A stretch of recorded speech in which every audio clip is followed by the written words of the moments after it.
Federal Reserve has said, yes, we need to do something to curb inflation, but they've also said we don't want to derail the economy and cause a recession. So they're trying to navigate between Scylla and Charybdis, rock in a hard place.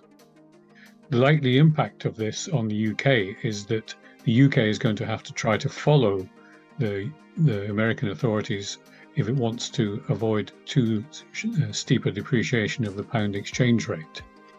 If one country puts up the interest rates, in this case the US as the leader, it tends to put pressure on the exchange rates of all others vis-a-vis the US dollar. And the UK has experienced this, the Euro's experienced it, Japanese yen's experienced it, let alone the very dramatic effects in some emerging markets. Well, the Americans are aware that what they do is going to have a knock-on effect for other parts of the world.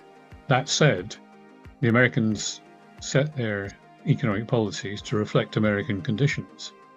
They don't particularly think in terms of what it will do to other countries because they're trying to deal quite properly with concerns in their own economy.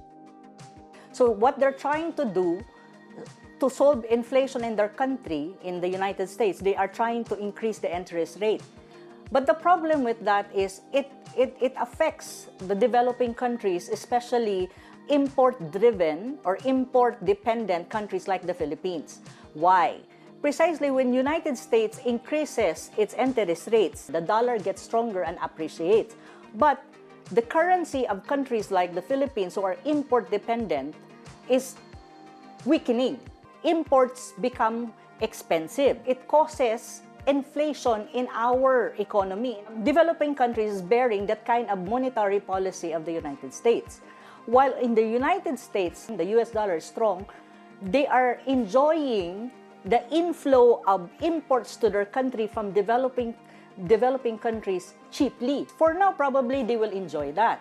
But in a matter of time, their economy will experience stagflation. It will bounce back to them. アメリカの利上げはアメリカのインフレーションを抑えるということが目的ですけど、結果としてはその不景気をアメリカの外に配ってる形になるわけですね。アメリカの金融政策がその利上げ一辺倒ですから、これにみんなが引きずられて、そういう制約が加わっているところにこの円安ですから、非常に企業としては苦しいですよね。